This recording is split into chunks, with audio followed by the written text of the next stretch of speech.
My name's Anne Campbell, and I am here today as part of my role in the Hertfordshire Business School Equality, Diversity, Inclusion staff subgroup.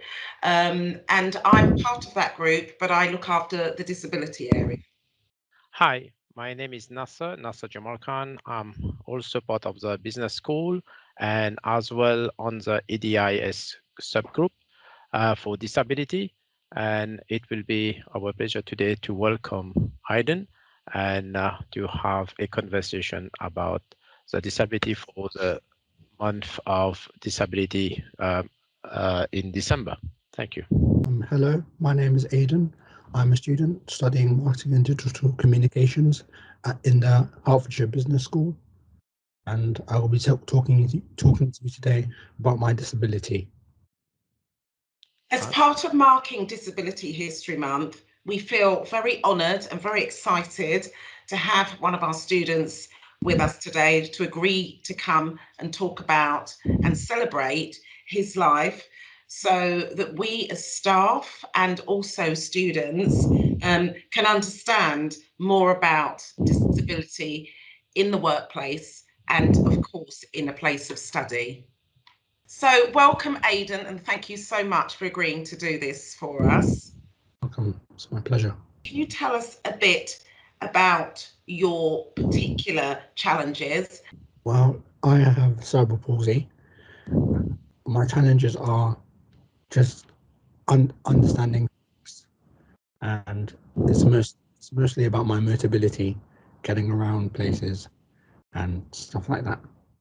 And tell us a bit more about cerebral palsy, Aiden. Okay, well, there are two types of cerebral palsy. According to the CDC .gov, there's ataxic cerebral palsy and spastic cerebral palsy. I have spastic cerebral palsy, which means that I sometimes get spasms, but I wouldn't know it. My parents would tell me, "Oh, Aiden, you're having a spasm." Like I blank out when I'm having it, when it happens. Sometimes sometimes the spasms are not too obvious. So I would think I would still be conscious, but I wouldn't know it's happening. And ataxic cerebral palsy is um, to do with hand-eye coordination. How do you get support for this, for your type of cerebral palsy? How do you get support? And that support, I'm thinking at home, at university, or anywhere really. What support do you have? Okay, well at home I get support from my because I'm over 18, I get support from my general practice who give me referrals like physiotherapy and do like they've done like tests on my brain in the past, because to get cerebral palsy you have to have bleeding in the brain when you were a child. And that's you've had cerebral palsy since birth. Yes. Yeah. And what about at the university? At the university I have a study needs agreement, so this means that I get extra time with my coursework assignments, and that I can speak to the about any problems I'm having with my life in university or with my coursework.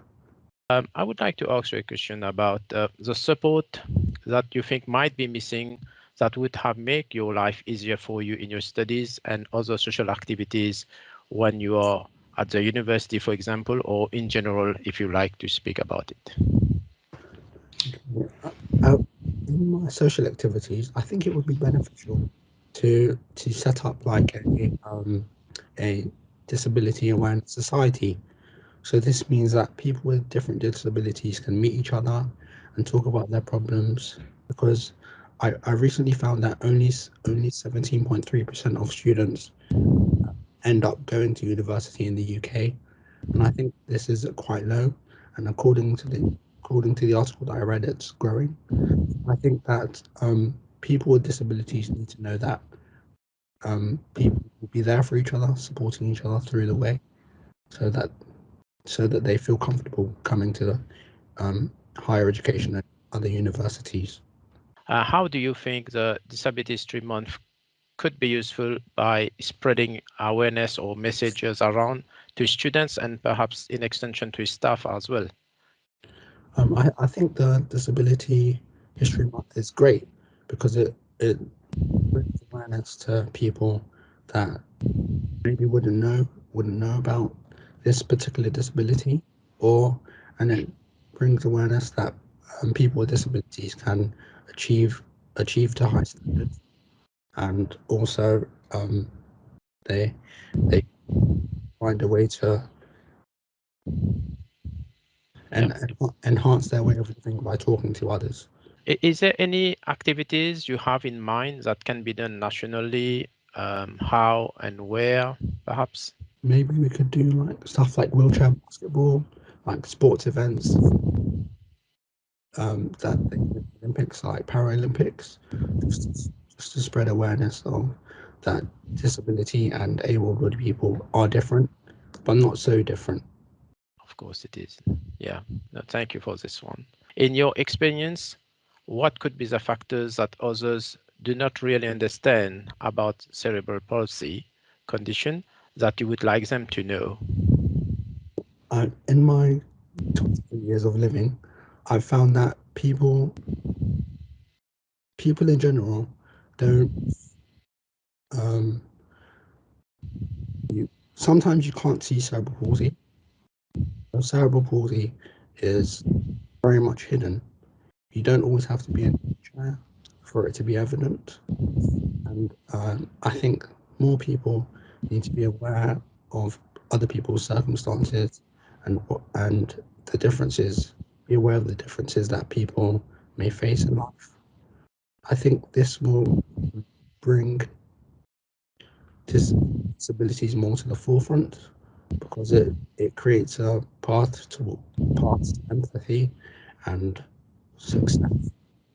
Just to sort of summarize everything, you said a very good and surprising figure around the amount of students that put off coming to university due to disability. And I think that's really important for people to know, because there are similar figures around that we are aware of in the university around staff disclosing, their disabilities. That's not happening enough. I would imagine as well, even if students do come to university, are they disclosing it? Because we're seeing that in staff as well. So I think it's really important that you have felt comfortable to come on here today and share your stories with others, all the staff and students listening, because there's some real power in storytelling. Not only can it help to sort of educate us, and especially those people with no experience of this, but also shift mindsets around your condition in particular and disability as a whole. So thank you so much for doing that.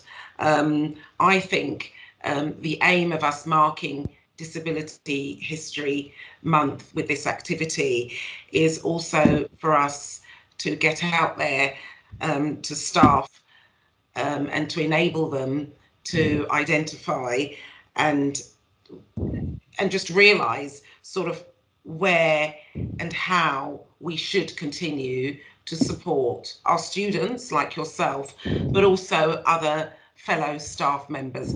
So I really hope that that's done that for everybody listening out there today. And thank you so much, Aiden, for helping us to do that. You're welcome. It's been a pleasure. Thank you. Thank It's you. much appreciated. Yeah.